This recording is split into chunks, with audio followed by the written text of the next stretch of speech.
जी नाज़रीन, तो एक मरतबा फिर खुशामदीद कहते हैं आपको अपनी सारी ट्रांसमिशन नूर सहर में, जो कि आरकेएस प्रोडक्शन की जानिब से यकुम रमज़ानुल मुबारक से आपकी खिदमत में पेश की जा रही है और इंशाअल्लाह ताला चांद रात तक हम आपके साथ रहेंगे। यहाँ हमारा नातिया मुकाबला सरकार की नातें वाह भाई वाह जारी था और 2 पार्टिसिपेंट अभी हमारे रह गए हैं। हामिद बकाली से मैं अब गुजारिश करूँगी कि वो नाते रसूल मकबूल सल्लल्लाहु अलैहि वसल्लम पेश कीजिए। बिस्मिल्लाह। ओ कमाले हुस्न हुजूर है के गुमान नक्श जहां नहीं, यही फूल खार से दूर है,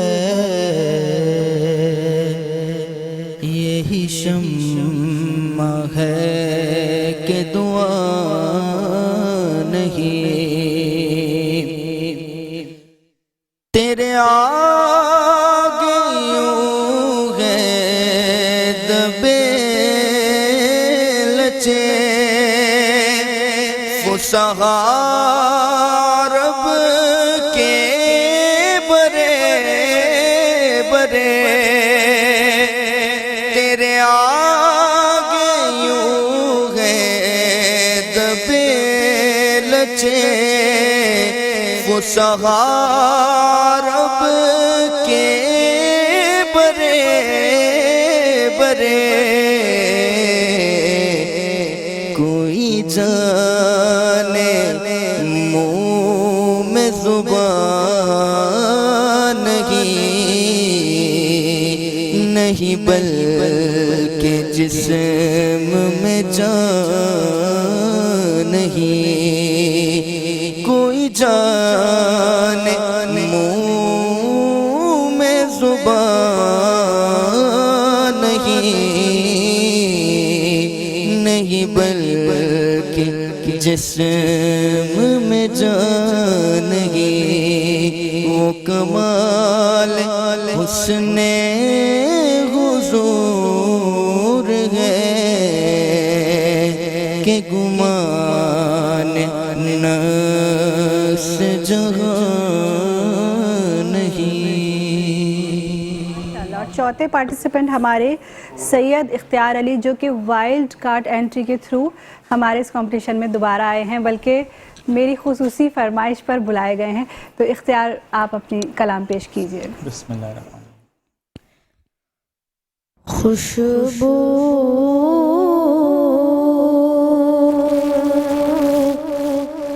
है दो आलम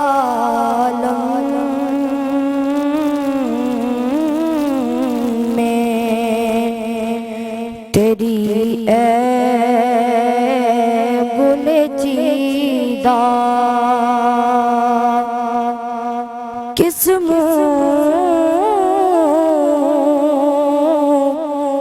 से बयां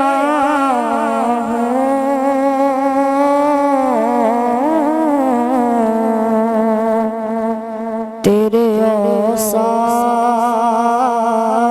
हमीदा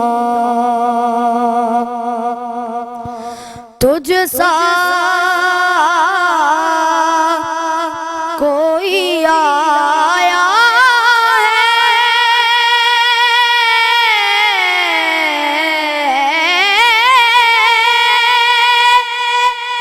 न आएगा जहां में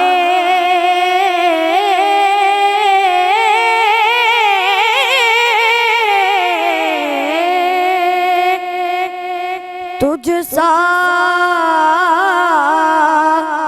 कोई आया न आएगा जहां में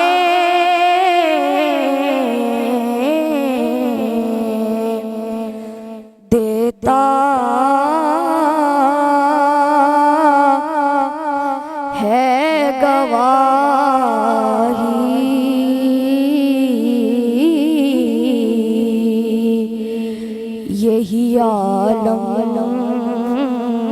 बजरीदा किस मुँह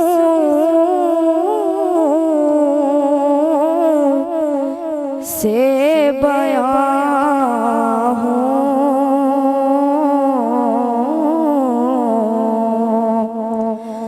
तेरे औसाफ़े हमीदा। माशाल्लाह, बहुत खूबसूरत। ताइब देलवी साहब का लिखा हुआ बड़ा ही खूबसूरत कलाम। बिल्कुल। और क्या बात थी हमारे पुराने असातिज़ा जो थे उनके कलामों की, कि जब सुनते थे तो एक आपके ऊपर तारी हो जाता था वजद, और आप उसी माहौल में चले जाते थे कि जो उस वक्त मेरे ख्याल से नात लिखते वक्त, कलाम लिखते वक्त उनके ऊपर वो चीज़ें तारी हुआ करती थी। और मुझे लग रहा है कि प्रॉब्लम फील हो रही है कि टेंशन जो है वो बिल्डअप हो चुकी है, क्योंकि पार्टिसिपेंट्स अपने आप बेस्ट देकर चले जाते हैं, लेकिन बहुत ज़्यादा कहते हैं ना कि पावरफुल जिम्मेदारी होती है जजेस की, कि अगर थोड़ा सा भी रॉबी जजमेंट में थोड़ा सा कहते हैं ना 0.1% का भी अगर इख्तिलाफ हो गया तो फिर प्रॉब्लम होती है। तो आज का आप बताएं, जब तक जजेस कह रहे तो आपको लग रहा है कि टफ है या नहीं? देखिए, मेरे लिए तो चारों बच्चे ही बराबर हैं, क्योंकि लेकिन चारों बच्चे हैं सरकार सल्लल्लाहु अलैहि वसल्लम की सनाखानी करते हैं, और जो भी सरकार सल्लल्लाहु अलैहि वसल्लम की सनाखानी करता है वो हमारे लिए सर के ताज। बिल्कुल ऐसे ही। बाकी उतार चढ़ाव किस तरह से सुर वगैरह वो मुझसे बेहतर ये दोनों जानते हैं, और ये दोनों बताएंगे। और अभी आपस में लगे पड़े हुए हैं ये दोनों के कौन विनर है कौन नहीं, क्योंकि जाहिर सी बात है फाइनल है।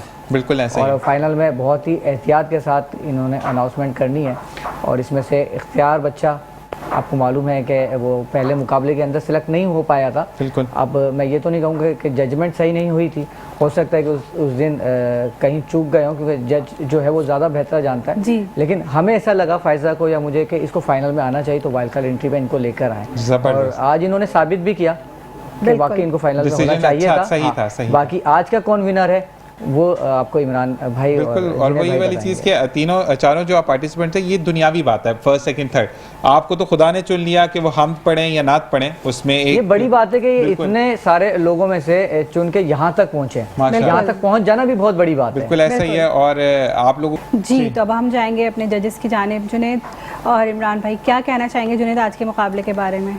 पहले तो यही कहना चाहूँगा कि माशाल्लाह मुकाबले की ये चार आवाज़ें जो निकली हैं नहायत ही खूबसूरत तरीके से पढ़ने वाले, और कलामों का इंतखाब भी बहुत अच्छा, सुरों की अदायगियाँ भी बहुत अच्छी हैं। और चूँकि इस मनसब पे आज ये जिस पे खड़े हैं, तो इस मनसब से हम भी जो है वो गुजर चुके हैं, तो हमें अंदाज़ा है कि हलक भी खुश्क होता है, प्यास भी लगती है, और घबराहट भी होती है, तो कब आना भी होता है, बहुत ज़्यादा भूल भी जाता है बंदा, क्योंकि ये एक प्रेशर होता है दिमाग पे आपके।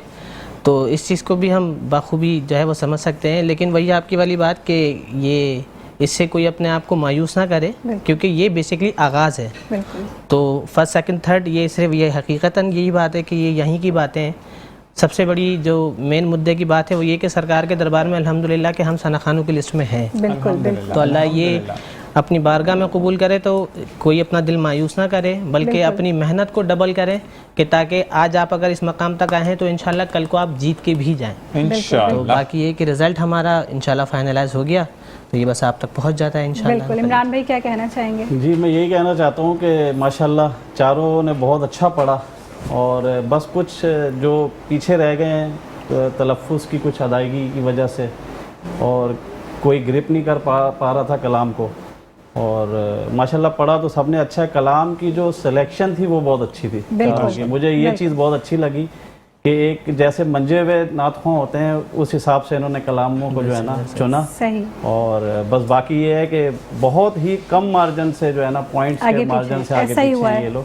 रोज़ाना ऐसे ही हुआ है, और कभी कभी तो कभी मुझे ही सिर्फ जजमेंट करनी होती थी, तो मैं बहुत परेशान होती थी कि भाई कोई तो हो मशवरे के लिए। तो शुक्र है कि आज आप लोग भी हमारे पैनल पे मौजूद हैं। तो अब क्या आप करेंगे अनाउंस या मैं करूं? जैसा आप कर लें। मैं कर लूं? जी, मैं आपको दे देता हूँ ये। चलें। माइक आदत नहीं है ना इसकी। पेपर दे दीजिए। यहाँ पर फायदा जो है वो रिजल्ट अनाउंस करती हैं। जब तक हम ये कहते हैं कि फिर वंस अगेन आप लोगों के लिए मैं यही कहूँगा कि बकअप रहना है और रिजल्ट के अंदर थोड़ा सा अगर हम तिश्नगी डाल दें चीज़ में कि हम जो है वो ब्रेक पर जाएंगे, ब्रेक से वापस आएंगे और फिर जो है वो बताते हैं कि कौन फाते है फर्स्ट सेकंड थर्ड। इसी के साथ एक अस्सलामु अलैकुम व रहमतुल्लाह। नाज़रीन, तो हम वापस आ चुके हैं, एक मरतबा फिर खुशामदीद कहते हैं और अब सस्पेंस की घड़ियां हम ख़त्म करते हैं। बच्चे बहुत इंतज़ार कर चुके हैं और यकीनन वो चाह रहे होंगे कि अब रिज़ल्ट अनाउंस हो जाए। हमारे जजेस भी यहाँ मौजूद हैं, हमारे प्रोड्यूसर राव करामत भी यहाँ मौजूद हैं। तो मैं अनाउंस कर दूँ क्या? फोर्थ से स्टार्ट कीजिएगा। फोर्थ से स्टार्ट सस्पेंस तो इतना रखा है कि ब्रेक में मुझे भी नहीं बताया कि कौन विनर है। बिल्कुल, वो तो रखना था ना, फिर कैसे फिर मज़ा आता। अच्छा जी, फोर्थ पोजीशन जो आज आई है वो है हामिद बकाली। हामिद बकाली, मुबारक हो आपको, बहुत बहुत मुबारक हो माशाल्लाह। और उनके लिए कुछ और भी गिफ्ट है।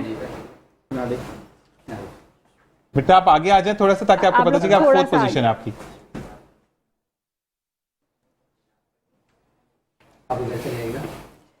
जी, थर्ड पोजीशन जो है वो आज हासिल की है सैयद हुर ने।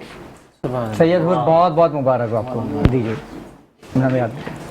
माशाल्लाह माशाल्लाह, बहुत मुबारक हो आपको।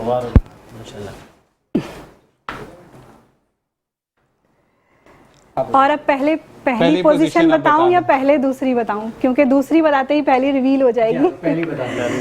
पहली पोजीशन दोनों में से कोई एक है, बिल्कुल पहला और कोई दूसरे नंबर पर है। दूसरी पोजीशन बता देती हूँ, चलें पहले दूसरी पोजीशन हासिल की है। पहली बताएं। पहली पोजीशन हासिल की है हमारे इख्तियार ने और दूसरी पोजीशन जो है वो हमारे हाफिज हसन निजामी ने हासिल की है। माशाल्लाह माशाल्लाह माशाल्लाह, बहुत मुबारक हो भाई तमाम जीतने वालों को।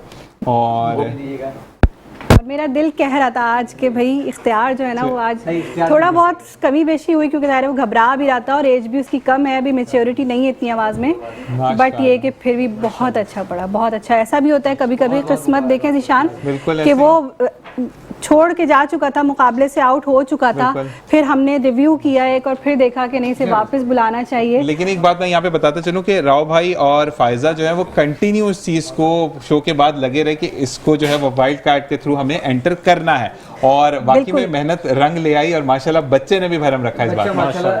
माशाल्लाह किया फाइनल में आके, अच्छा पड़ा माशाल्लाह। और यहाँ मैं एक और खुशखबरी सुनाती हूँ कि हमारे जो विनर हैं, फर्स्ट पोजीशन होल्डर जो हैं, उनके लिए आरकेएस प्रोडक्शन राव करामत की जानिब से 60 गज का प्लॉट जो है वो इनको इनाम के तौर पर दिया जा रहा है। माशाल्लाह माशाल्लाह, बहुत बहुत मुबारक हो आपको, और आप चारों को ही बहुत मुबारक हो। आप चारों ने आज बहुत बेहतरीन पढ़ा है, सिर्फ वाकई सिर्फ 0.5 के नंबर्स से आगे पीछे ये रिजल्ट हुआ है। बहरहाल किसी ना किसी को तो फर्स्ट सेकंड पे आना था, और अब मेहनत ऐसी जारी रहे, ठीक है इंशाल्लाह। इसी के साथ हम ब्रेक की तरफ से और ब्रेक पर जाएंगे और ब्रेक से वापस आते हैं तो फिर चीज़ों को कंटिन्यू करते हैं। एक छोटा सा वक्फा। अस्सलामु अलैकुम व रहमतुल्लाह। जी नाज़रीन, तो एक मरतबा फिर खुशामदीद कहते हैं आपको अपनी सहरी ट्रांसमिशन नूर सहर में। और यहाँ अब वक्त सहरी का हुआ चाहता है, यकीनन आप सब भी सहरी कर रहे होंगे और हमें भी करनी है, तो उसके लिए ज़रूरी है कि हमारे शेफ़ जो हैं वो जल्दी से किचन में आ जाएं और कुकिंग स्टार्ट कर दें। तो शेफ़ शुएब जो हैं वो आ चुके हैं किचन में। अस्सलाम वालेकुम। वालेकुम सलाम, कैसी हैं आप? अल्हम्दुलिल्लाह, आप कैसे हैं? जी अल्लाह का, मैं भी बहुत ठीक हूँ। और आज क्या बना रहे हैं हमारे लिए? जी आज हम बना रहे हैं सीख कबाब, बहुत यूनिक और डिफरेंट स्टाइल में, और बहुत इजीली बनने वाला है। जबरदस्त टेस्ट था माशाल्लाह, बहुत अच्छा उसका फीडबैक आया कल वाले का, आपको थैंक यू सो मच, आप लोगों ने बहुत पसंद किया। और दूसरा ये था कि जो लोग देख रहे थे वो लोग भी उस रेसिपी को फॉलो करेंगे तो इंशाल्लाह ताला आप लोगों को सेम वो रिजल्ट मिलेगा और खाने में टेस्ट बहुत ही डिसेंट था।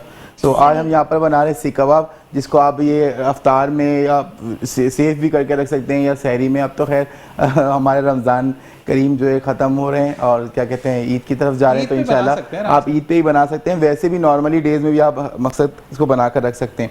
अच्छा, तो यहाँ पर मेरे पास बोनलेस चिकन था 1/2 kg, तकरीबन 500 ग्राम, तो इसको अच्छे से मैंने जो है चॉप कर लिया, मीन्स कर लिया। अब यहाँ पर हमने क्या करना है, इसके अंदर जब मैंने यहाँ पर चिकन का कीमा बनाया था चॉपर में डालकर, तो अच्छे से उसको हमने वॉश कर लेना है और उसके बाद उसको स्ट्रेनर में डालकर रखना है किसी छन्नी में, ताकि उसके अंदर जितना भी एक्स्ट्रा वाटर है चिकन का या आपका जो पानी एक्स्ट्रा वो सारा निकल जाए। क्योंकि अक्सर ये होता है जब उसके अंदर चिकन में पानी रह जाता है एक्स्ट्रा तो कबाब हमारे टूटते हैं, और बहुत मोटे मोटे प्याज वगैरह इस तरह की चीज़ें हम डालते हैं तो उससे जो है ना साइड से ब्रेक होने लग जाती हैं। तो सीख कबाब के लिए हमने क्या करना है, पानी बिल्कुल भी नहीं होना चाहिए, और चिकन डालने से पहले चॉपर में हमने डालना है एक अनियन, आप ब्राउन प्याज भी ले सकते हैं, एक अनियन डाल सकते हैं उसके अंदर, और उसके अलावा हरा धनिया हमने यहाँ पर तकरीबन 2 से 3 टेबलस्पून यूज़ किया है, और पुदीने के पत्ते तकरीबन 2 से 3 टेबलस्पून, और 4 से 5 हरी मिर्च डाला है मैंने, और 1 चम्मच भर के जिंजर गार्लिक का पेस्ट। वो सारी चीज़ें डाल के मैंने चिकन के अंदर जो है अच्छे से जो बिल्कुल इसको कीमा बना लिया। यहाँ पर इस शक्ल में आ गया। तो अब इसके बाद जो स्पाइसेस हम इसके अंदर ऐड करेंगे तो मैं आपको बताता हूँ यहाँ पे आपने क्या स्पाइस ऐड करने। तो स्पाइसेस में हम यहाँ पर डालें चिली फ्लेक्स है मेरे पास, ये हम डालेंगे 1/2 टेबल स्पून। अगर आप स्पाइस बहुत ज़्यादा खाते हैं तो आप थोड़ा बढ़ा भी सकते हैं। 1/2 टेबल स्पून यहाँ पर मैंने चिली फ्लेक्स डाल दिया है। 1/4 टीस्पून यहाँ पर रेड चिली पाउडर, और यहाँ पर नटमेग मैश पाउडर, जायफल जवत्री जाएगा यहाँ पर तकरीबन 1/4 टीस्पून।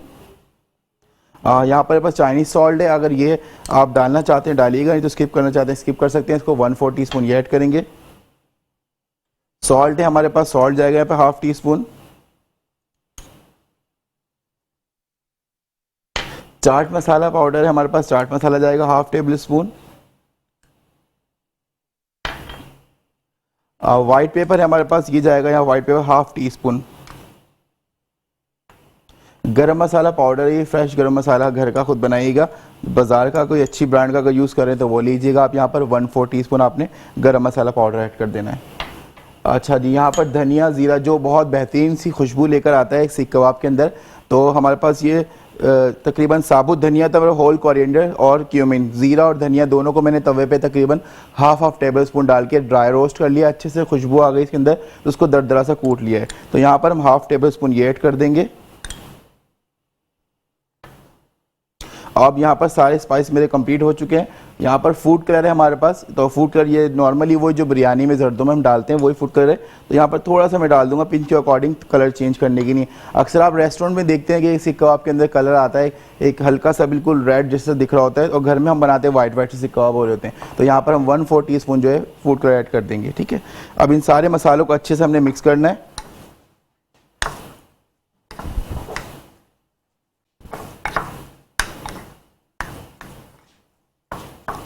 बिल्कुल अच्छे तरीके से मिक्स कर लीजिएगा। अच्छा, इसी के साथ हम आपको कुछ चीज़ों के प्रोडक्ट के बारे में बताना चाहते हैं। तो हमारे पास रिकॉल का जो है यहाँ पर सिरप है, जिससे अक्सर आपके बदहज़मी है, पेट में दर्द है, मैदे में के जलन है, तो आप रिकॉल का सिरप यूज़ कर सकते हैं। न्यूट्रॉन डेयरी का हमारे पास जो है यहाँ पर अनसॉल्टेड और सॉल्टेड बटर है, और इसके अलावा हमारे पास देसी घी है न्यूट्रॉन का, तो आप ये यूज़ कर सकते हैं। बहुत अच्छा फ्लेवर है इसका माशाल्लाह, आप लोग इसको घर में यूज़ करें। और किसी भी चीज़ में आप यूज़ कर सकते हैं। पराठे बना रहे हैं तो आप पराठे में यूज़ कर सकते हैं। अगर बटर आप यूज़ कर सकते हैं तो बटर भी यूज़ कर सकते हैं पराठे के अंदर। अच्छे तरीके से हमने इसको बिल्कुल मिक्स कर लेना है कि मसाले जो है हमारे चिकन के अंदर बिल्कुल यकजान हो जाए।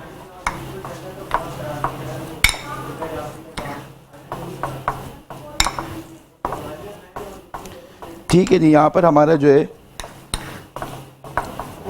ये मसाला बनकर रेडी है। अब इस स्टेज पर आकर आप इस मसाले को प्रिजर्व भी कर सकते हैं, थोड़ा सेव कर सकते हैं फ्रिज में रख के।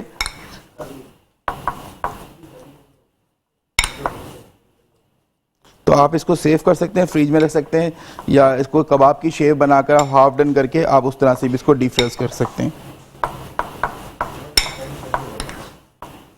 ठीक है, कबाब हमारे यहाँ पर मसाला मिक्सचर बनकर रेडी है। तो अब इसको हम थोड़ी देर स्टे कराएंगे, उसके बाद हमने यहाँ पर इसको क्या करना है, फ्राई कर लेंगे। तो मैं यहाँ पर आपको दिखा दूँ मेरे पास,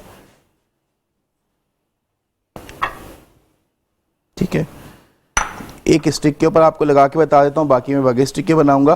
तो यहाँ पर थोड़ा सा वाटर लेंगे हम, एक बाउल में आप पानी ले लें। आप पानी या ऑयल भी लगा सकते हैं, हल्का सा हाथ को ग्रीस करना है हमने। ठीक है, तो मैं यहाँ पर जो है इसको स्टिक को हल्के सा ग्रीस कर लिया है पानी के साथ या ऑयल के साथ। और यहाँ पर आप नॉर्मली जितना आपने कबाब बनाना है, बड़ा छोटा, उस हिसाब से आपने यहाँ पर एक कीमा ले लेना है, और इसको हल्के हल्के हाथ से आपने प्रेस करना है इस सिलाई के ऊपर। जो स्टिक है हमारे पास बारबेक्यू स्टिक, इसको लगाकर आप इस शेप में कबाब बना लें, बहुत बेहतरीन से कबाब बन जाएंगे घर में। जैसे एक रेस्टोरेंट में आप लोग जाते हैं और ऑर्डर करते हैं, वहाँ पर खाते हैं बैठकर रेस्टोरेंट में, तो सेम आपको उसी तरह का कबाब घर में मिल जाएगा। ये देखें माशाल्लाह कितने अच्छी तरीके से कबाब बढ़िया बन के तैयार हो गया। तो यहाँ पर हम इसको आग के ऊपर हल्का सा आप इसको सेक लें, जैसे चूल्हा जलाकर आपने इसको हल्का सा सेकना है, कलर चेंज कर लेना है इसका। जब आपको लगता है इसका कलर चेंज हो गया है तो आप हल्का सा लाइट कलर आ जाए तो आप इसको निकाल लें, निकाल के फिर आपने इसको पैन में फ्राई कर लेना है। अगर आप अंगीठी पे बनाना चाहते हैं तो आप अंगीठी पे डायरेक्ट इस तरह से रख दें तो उससे और बेहतरीन हो जाएगा। जब ये सारे कबाब बन जाएंगे उसके बाद मैं इसके अंदर क्या करूँगा, कोयले का स्मोक लगाऊंगा ताकि बारबेक्यू फ्लेवर आए इसके अंदर। ठीक है, ये हमारा कबाब बनकर रेडी है।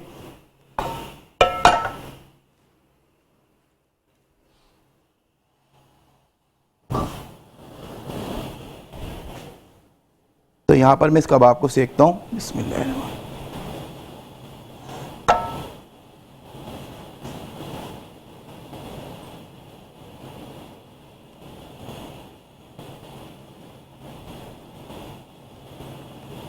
बहुत हल्के हल्के हाथ से आप इसको रोटेट करते रहें ताकि चारों तरफ से जो है इक्वल सा हल्का हल्का सा शेड आ जाए इसके अंदर और इजीली ये यहाँ से मूव हो जाए स्टिक से।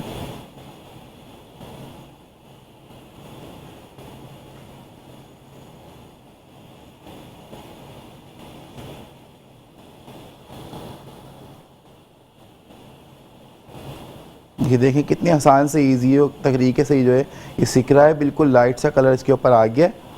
तो बस यहाँ पर हम इस तरह से इसको निकाल कर जो है डीप फ्रीज़र भी कर सकते हैं। मतलब जैसे आप निकाल के इसको फ्रीज़ कर लें और हफ्ते के लिए, 15 दिन के लिए, 10 दिन के लिए, 4-5 दिन के लिए, एक हफ्ते। वैसे ज़्यादा पुराना नहीं खाना चाहिए बासी, लेकिन हमारे यहाँ अक्सर लोग फ्रीज़ में रख के खाते हैं, तो उस लिहाज से आप इसको फ्रोज़न आइटम में रख सकते हैं।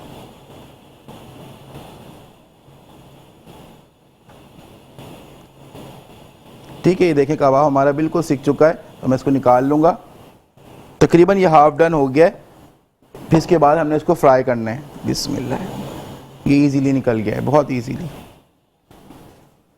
यहाँ पर दूसरा कबाब ले लेंगे। इसी तरह से हमने सारे कबाबों को बनाना है।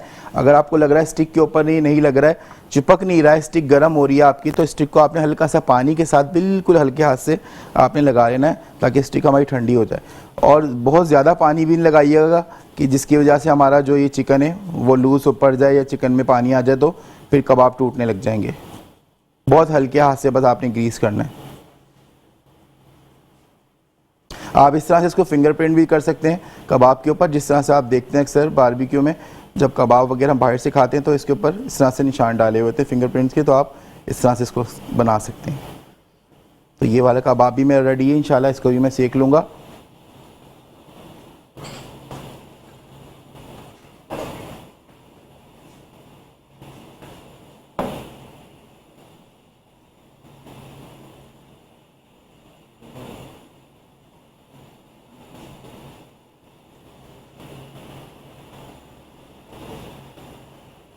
ठीक है, आप यहाँ पर देखें ये बिल्कुल हल्का सा कलर आ गया है, तो मैं इसके साइड को चेंज कर दूंगा।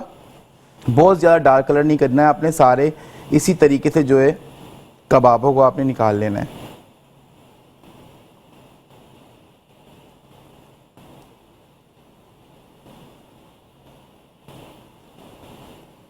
जो फ्रंट वाला और टॉप वाला और बैक वाला साइड है, इसको ये हल्का सा नरम पड़ रहा होता है, तो आप इसको जो है वो बस ये ख्याल रखना है अपने, हल्के से इसको सेकना है दोनों साइड से ताकि निकालते वक्त जो है प्रॉब्लम ना करे। तो ये हो गया है बस।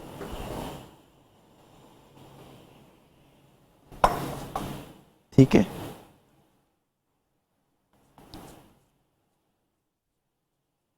अच्छा बीफ में अगर आप बनाना चाह रहे हैं तो बीफ के अंदर जब भी आप यूज़ करेंगे बनाएंगे, बीफ का कीमा ले रहे हैं अगर आप, तो उसके अंदर फैटी पार्ट लाजमी यूज़ करिएगा। अगर आपने 1 kg आपने यहाँ पर अगर बीफ लिया है तो आप उसके अंदर क्या करेंगे, तकरीबन 100 ग्राम, तकरीबन 100 से 150 ग्राम के करीब आपने इसके अंदर जो है फैटी पार्ट मतलब चिकनाई का इस्तेमाल करना है। बिल्कुल रूखा कीमा अगर आप लेंगे तो कबाब नहीं बनेंगे, बाइंडिंग अच्छी से नहीं होगी, टूट जाएंगे कबाब आपके। तो इस चीज़ का आपने ख्याल रखना है। और चिकन जो है, चिकन में चिकनाई नहीं होना चाहिए, वो तो वैसे ही मतलब बहुत इतना इस तरह से होता है कि वो स्मूथली बस। ठीक है, ये 3 कबाब हमारे बन चुके हैं, तो मैं इसको फ्राई करूँगा इंशाल्लाह। फिर आपको दिखाता हूँ कि किस तरह से आपने इसको फ्राई करना है और लास्ट में हमने इसको स्मोक दे देना है।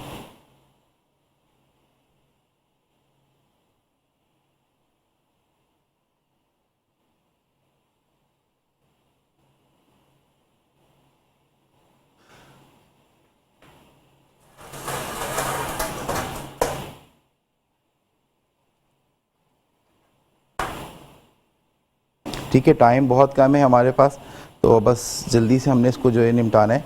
ये हमारे कबाब बन के बस रेडी है, मैं इसको भी निकाल लेता हूँ, उसके बाद फ्राई करता हूँ। बिस्मिल्लाह। ये पैन को मैंने रख दिया इसके अंदर। यहाँ पर ऑयल ले लेंगे, आप कोई सा भी मतलब फ्राई पैन ले लें अपने हिसाब से। बहुत ज़्यादा हमने इसके अंदर ऑयल नहीं डालना है, डीप फ्राई नहीं करना है, शैलो फ्राई करना है।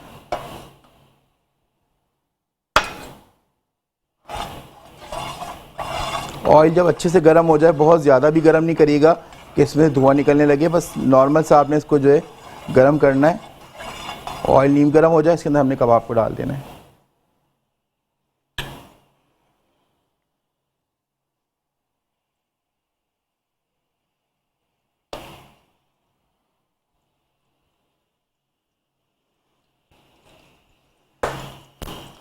ठीक है, यहाँ पर मैं कबाब को डालता हूँ फ्राई करने के लिए। हल्का सा ऑयल गर्म हो चुका है। आप इसी स्टेज पे सेव करेंगे। अगर आपने फ्रीज में सेव करना है तो ये कबाब जैसे मैं इसको सेक रहा हूँ, ऑयल में डाल के फ्राई कर रहा हूँ, तो आपने फ्राई के बजाय आपने इसको यहाँ पर किसी बॉक्स के अंदर एयर टाइट आपने इसको जो है सेव कर लेना है। देखिए कितने बेहतरीन से कबाब बन गए। आप रेस्टोरेंट में भी आजकल इतने छोटे साइज़ के कबाब मिल रहे हैं कि इतना बड़ा कबाब भी शायद आपको अवेलेबल नहीं है। और एक कबाब भी तकरीबन उसकी कॉस्ट आपको पता है किस तरह से कबाब जो है वो महंगे हो गए। पहले तो मतलब 100, 120 इस तरह का रेस्टोरेंट पे दिया जाता था, अब कबाब के रेट भी बढ़ चुके हैं और साइज़ बहुत छोटा है। तो यहाँ घर पर आप कितने बड़े साइज़ के कबाब बना सकते हैं और बहुत अच्छी तरीके से अच्छे फ्लेवर के साथ। बिल्कुल लाइट सा कलर आना चाहिए इसके ऊपर, ज़्यादा आपने डार्क नहीं करना है, इसको जलाना नहीं है। ठीक है,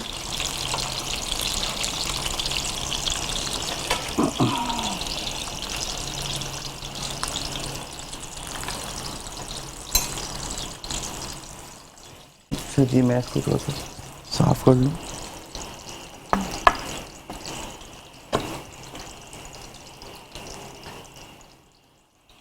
यहाँ पर मैंने कोयलों को जलाने के लिए रखा हुआ है। यहाँ कोयले हमारे जल रहे हैं। दूसरे चूल्हे पर मैंने हल्की आंच पर रखे हुए कोयलों को सेकने के लिए। ची और उसके मज़ाफ़ात में फ़िक़्ह जाफ़रिया के मुताबिक आज़ान फ़ज्र का वक्त हुआ चाहता है।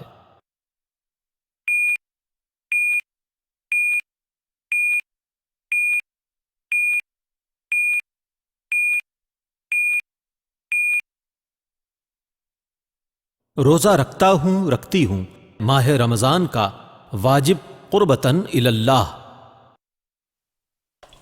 ठीक है जी, यहाँ पर जो है हमारे देखें कलर आना स्टार्ट हो गया है।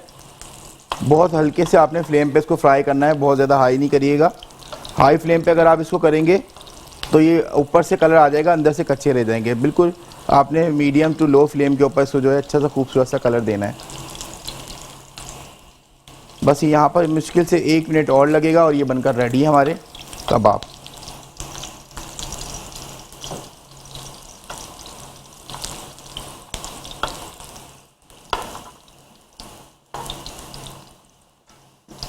ठीक है जी, मैं यहाँ पर फ्लेम को ऑफ कर दूंगा। ये हमारे कबाब बनकर रेडी है। अब इसको हमने क्या करना है, स्मोक लगाना है। तो यहाँ पर स्मोक लगाने के लिए मुझे किसी बाउल में इसको निकालना होगा ताकि इसको अच्छे से स्मोक लगा दूँ 1 से 2 मिनट के लिए। उसके बाद जो है फिर हम इसको प्रेजेंट करते हैं।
या ज़ीरा, लहसुन और हरा धनिया, पुदीना। नॉर्मली जो हमारे पास घर में हम ग्रीन चटनी बनाते हैं, ये वो बनाकर मैंने जो क्या किया है, दही के अंदर मिक्स कर दिया। तो यहाँ पर हमारा ये रायता रेडी है।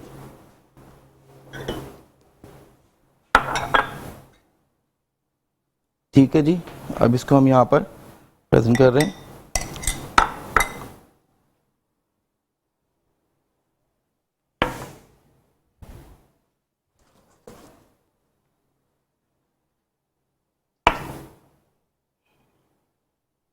ठीक है, हमारे यहाँ पर स्मोक लगाने के लिए रखा था मैंने, यहाँ पर इसके अंदर स्मोक दिया फ्राई करने के बाद सीख कबाब। तो यहाँ पर स्मोक आ चुका है अच्छे से, तकरीबन आपसे 1 से 2 मिनट के लिए आपने स्मोक लगाना था। यहाँ पर हमारे कबाब बनकर रेडी है, हम इसको प्रेजेंटेशन देते हैं।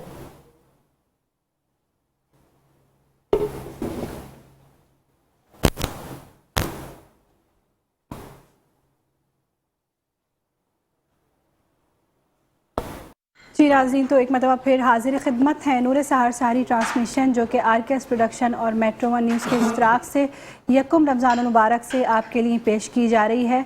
और अल्हम्दुलिल्लाह आज हमने 29वां रोज़ा भी इख्तियार कर लिया है। आखिरी ताख़रात जो अल्लाह पाक ने हमें अता की थी, यकीनन आप सब ने अपने घरों में एहतमाम किया होगा तिलावत कुरान पाक का, नवाफिल का, तस्बीहात का, इबादतों का।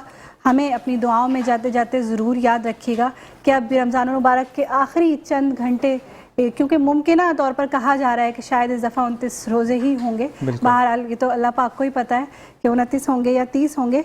तो अब मैं अपने स्पॉन्सर्स का सबसे पहले शुक्रिया अदा करूँगी, क्योंकि स्पॉन्सर्स के बगैर ये मुमकिन नहीं था कि हम ये सारी ट्रांसमिशंस आप तक पहुंचा सकते। हमारे स्पॉन्सर्स में शामिल हैं power eagles, aqua electric, Rooh Afza, new town dairy, hub of property, move pharma, Haya Noor abayas and accessories, Al Abid educational society, बोलती किताबें, Javed publishers, the graceful grammar high school और स्पेशल टी बाय स्पेटको। और वार्डरोब की अगर हम आज बात करें तो आज का खूबसूरत सा आउटफिट हमें भेजा गया है वार्डरोब अतायर बाय मुजनास की तरफ से, और इनका इंस्टाग्राम पेज है और फेसबुक पेज भी है। आप वहां जाएं, विज़िट कीजिए, और बहुत सारे खूबसूरत जोड़े वहाँ मौजूद हैं जो कि रेडी टू वेयर हैं। आप इजीली ऑनलाइन परचेज़ करके और ईद पे अच्छा सा आउटफिट वेयर कर सकते हैं। जी जीशान जी बिल्कुल। अब मुझे भी कुछ लोगों का थैंक्स करना है। The happy face team chairman Salman Tariq साहब, जिन्होंने राशन ड्राइव की पंजाब के मुख्तलिफ इलाकों में और दस्तरखान सजाया। पंजाब में कराची के जो खैर ख्वाह रहे, एम्बेसडर रहे अली अब्बास गुज्जर साहब, जिन्होंने यहाँ पे राशन ड्राइव भी की और साथ अफ्तार ड्राइव भी की। इसी के साथ साथ डॉक्टर जैन, जो कि चेयरमैन आइमा वेलफेयर के हैं, इन्होंने भी राशन और अफ्तार ड्राइव की है इस्लामाबाद और रावलपिंडी में। और इनके भी ब्रांड एम्बेसडर कराची के जो हैं वो है अली अब्बास गुज्जर साहब। तो आपका तमाम का शुक्रिया, जिन्होंने डे 1 से लेकर ये तमाम कार्यक्रम जो है वो इसका इनकाद किया। और उसको कहते हैं ना कि फ़ायदा किसी भूखे को खाना खिलाना, रोज़ा रखवाना, उसके बाद अफ्तार करवाना, ये एक आपको रोज़े का सवाब, उसका पेट भरने का सवाब, फिर रोज़े की तरफ माइल करने का सवाब, और इस टेंशन से फ्री रखने का सवाब कि वो कहाँ से खाएगा और कहाँ से रोज़ा रखेगा, ये कहाँ अफ्तार करेगा। तो इन तमाम मतलब रोज़ेदार को तो एक सवाब है कि उसने अल्लाह और उसका कनेक्शन है, लेकिन आप जब इतनी चीज़ें कर रहे होते हैं तो आप सोचिए अल्लाह ताला किस किस एंगल से आपको नेकी का सिला देता है, यानी बेहतरी का सिला देता है। नेकी तो अल्लाह ताला बेहतर जानता है, लेकिन मैं ये कहूँगा कि फिर वही आयत जहन में आती है फ़ायज़ा कि तुम अपने रब की कौन कौन सी नेमत को झुटलाओ। बेशक, और इस बारे में एक हदीस मुबारक भी है कि तुम में से बेहतर वो है जो दूसरों को खाना खिलाए। बिल्कुल जी, ऐसा ही है। और साथ साथ ये भी चीज़ होती है कि जाते जाते एक, क्योंकि अब आखिरी घड़ियाँ नहीं पता कि कल हम रोज़े पर होंगे या नहीं, क्योंकि मुमकिन तौर पर यही कहा जा रहा है और 85% लोगों का यही मानना है कि आज चांद रात हो जाएगी। तो मैं जाते जाते सिर्फ यही कहूँगा कि रमज़ान में नहीं, रमज़ान के अलावा भी आप ये देखिए कि आपके पड़ोस में कौन भूखा है। बिल्कुल, रमज़ान के अंदर पूछ किछ है, लेकिन आम दिनों में भी पूछ किछ है। कहते हैं ना हुकूकुल्लाह माफ़ है, आपने नमाज छोड़ दी, आपने सारी ज़िंदगी नमाज नहीं पढ़ी, उसके बाद आपने तौबा करके नमाज शुरू कर दी, तो पीछे का हिसाब अल्लाह ताला नहीं लेगा। वो बहुत कादिर, बहुत रहीम, बहुत गफ़ार और बहुत गफूर है। लेकिन अगर मैंने फ़ायज़ा का दिल तोड़ा और फ़ायज़ा ने मुझे माफ़ नहीं किया, तो वहाँ अल्लाह ताला ने भी कहा कि मैं माफ़ नहीं कर सकता जब तक फ़ायज़ा मुझे माफ़ ना कर दे। तो बस ये चीज़ देखिए कि आपकी बड़ाई का कोई, बड़ी बातों का कोई फ़ायदा नहीं है। अगर आपकी पड़ोस में कोई भूखा है, कोई आपकी हरकतों की वजह से परेशान है, या आप लाउड आवाज़ में जो है वो टीवी ऑन करते हैं या मोबाइल्स को यूज़ करते हैं या धड़ाधड़ दरवाजे मारते हैं, या आप ये भी नहीं सोचते कि रात का टाइम है और अगर आप गाड़ियाँ पार्क कर रहे हैं तो हॉर्न बजाते हैं, तो इस चीज़ से ख्याल करें, क्योंकि ये भी एक नसीहत का हिस्सा है जो हमें बताना ज़रूरी है। जी फायजा। और एक बात मैं यहाँ और ऐड करना चाहूँगी ज़ीशान कि रमज़ानुल मुबारक के आखिरी चंद घंटे रह गए हैं, तो रमज़ान गुजरने से पहले वैसे तो आम ज़िंदगी में भी हमें इस बात का इम्प्लीमेंट करना चाहिए, लेकिन रमज़ान में चूँकि हर नेकी का सवाब 70 गुना ज़्यादा हो जाता है, तो यकीनन इस नेकी का सवाब भी आपको अल्लाह पाक बहुत बढ़ा के देंगे कि अगर किसी के लिए दिल में कोई बात है तो उसको साफ कर लीजिए। बिल्कुल ऐसा ही है। किसी से अगर नाराज़ हैं तो उस नाराज़गी को ख़त्म कर लीजिए। कोई अगर आपसे नाराज़ है तो उसको जाके मना लीजिए। किसी की वजह से दिल दुखा है तो उसको माफ़ कर दीजिए कि अल्लाह ताला माफ़ करने वालों को बेहद पसंद फरमाता है। तो रमज़ान ख़त्म होने से पहले, ईद की सुबह तुलू होने से पहले पहले अपने दिलों को कदूरतों से साफ़ कर लीजिए। तब इंशाल्लाह ताला हमने जो अच्छे अमाल किए, जो थोड़ी बहुत टूटी फूटी इबादतें की हैं, वो अल्लाह पाक कबूल फरमाएंगे। और ईद का मज़ा भी जब ही है जब हम दिल से सबको माफ़ कर दें। माशाल्लाह, तो माफ़ी मांगने की जहाँ ज़रूरत है वहाँ माफ़ी मांग लीजिए, और माफ़ करने की जहाँ ज़रूरत है वहाँ माफ़ कर दीजिए। ज़बरदस्त। और फायजा, एक चीज़ और हमने बहुत अच्छी तरफ एक जहन को माइल किया कि अगर आप किसी से 3 दिन तक कता कलामी करते हैं या अपने रिश्तेदारों पर दरवाजे, अपने जानने वालों पर दरवाजे बंद कर देते हैं अपने घर के, तो यकीन कीजिए कि आप पर रिस्क के दरवाजे बंद कर दिए जाते हैं। जब आपके घर दरवाजे, कहते हैं ना पहले ज़माने में फायजा कच्चे मकान होते थे, छोटे घर होते थे, दिल बड़े होते थे, तो वहाँ अल्लाह ताला पूरा करता था। आज मकान बहुत बड़े हैं, दिल छोटे हो गए, वहीं पर आपको देखिए कोई ना कोई पोटेंशियल लाहक रहती है। अगर अमीर है तो उसको और जुस्तजू है मैं आगे बढ़ूँ, और अगर गरीब है तो वो कहेगा कि अमीर क्यों है, मैं इसकी तरफ क्यों नहीं जा सकता। हम जिस दिन शाकिर हो गए अपनी किस्मत पर, अल्लाह ताला हमें और अता करेगा इंशाअल्लाह। जी फायजा। यहाँ मेहमान गिरामी मौजूद है, मैं इमरान ऐवान से कहूँगी कि वो नातिया कलाम पेश करें। बिस्मिल्लाहिर्रहमानिर्रहीम।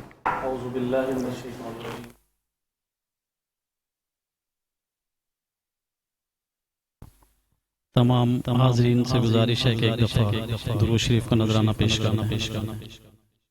और ये जो कलाम है मैं ख़ास तौर पर फ़लस्तीन के मुसलमानों को और जो हमारे यहाँ जितने भी लोग मुश्किलात में हैं और जो बेहुरमती रसूल करते हैं, तो उनको जो है मैं ये एक मैसेज दे रहा हूँ।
किसी को क्यों देखे और किसी जानिब क्यों जाए,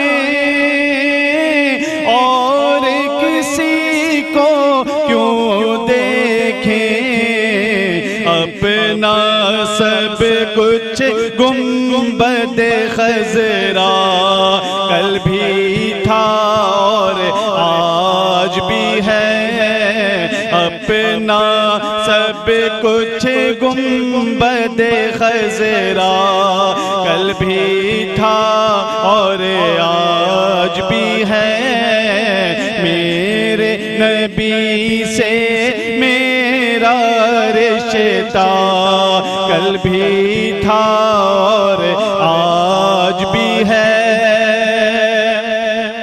और बतला दो गुस्ताख नबी को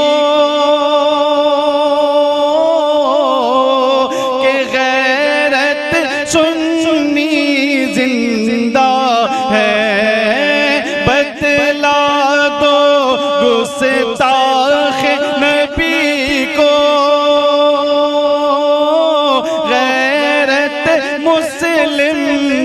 जिंदा है, दीन पे मर मिटने का जज्बा कल भी था और आज भी है, दीन पे मर मिटने का जज्बा कल भी था और आज भी है, मेरे नबी से मेरा रिश्ता कल भी था और आज भी है, मेरे नबी से मेरा रिश्ता कल भी था और आज भी है।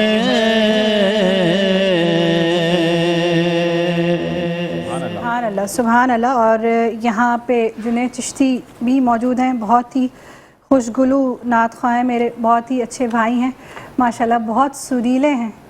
तो मैं चाहूँगी कि मेरी फरमाइश पे आज एक फ़ारसी कलामी बहुत खूबसूरत पढ़ते हैं, हज़रत जामी रहमतुल्लाह अलैह का लिखा हुआ तनम फरसूदा जहाँ पारा, मैं चाहूँगी वो आप पेश करें। बिस्मिल्लाहिर्रहमान। दुरूद पाक हुज़ूर सरवर कौनैन पढ़िए, अल्लाहुम्मा सल्ली अला सय्यिदिना मुहम्मद।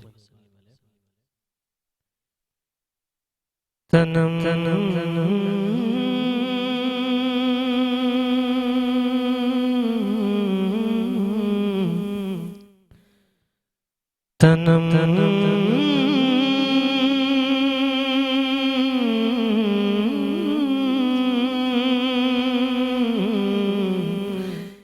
तनम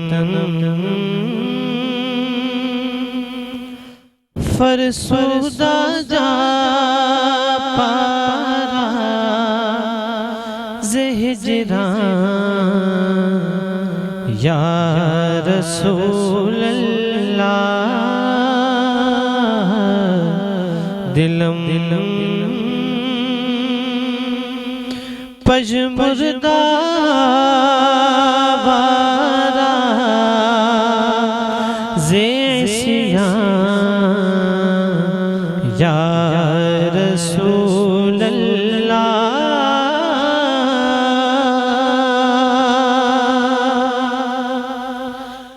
चूसुए मन गुज़र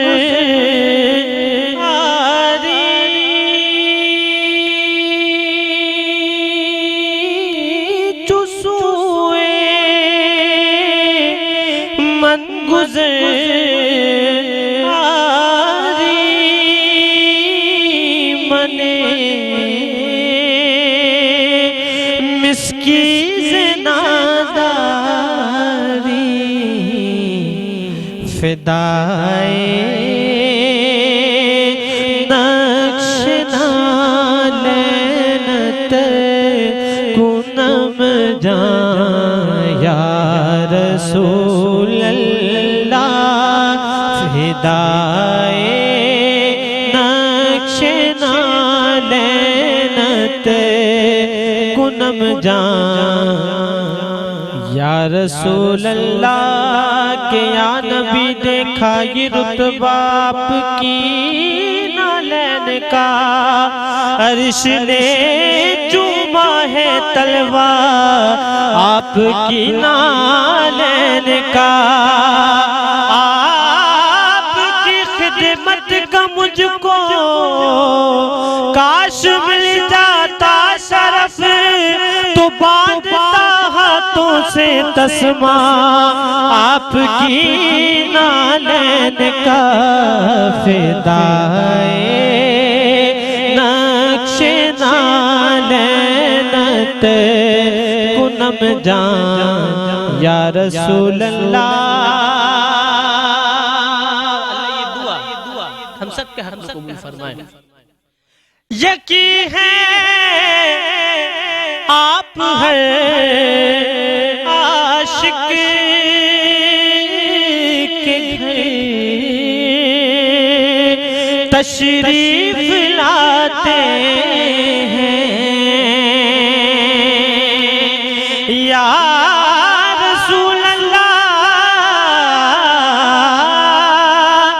यकीन है आप घर आशिक के घर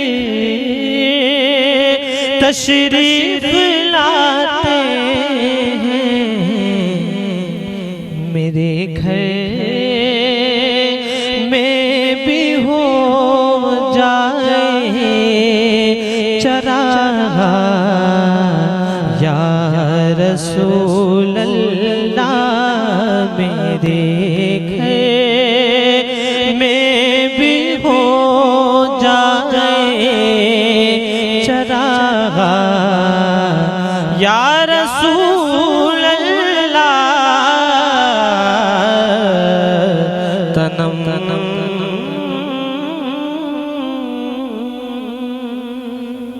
सुभान अल्लाह, माशाल्लाह, बहुत खूबसूरत कलाम पेश किया जुनैद आपने, और इस कलाम का हक अदा कर दिया।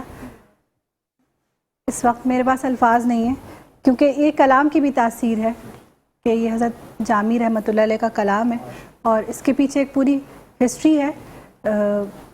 वो इंशाल्लाह फिर किसी मौके पर शेयर करेंगे, चूँकि अब वक्त कम है हमारे पास, और एक और नात ख़्वाह हमारे पास मौजूद है, हसन रज़ा। तो मैं चाहूँगी आप भी कलाम पेश करें।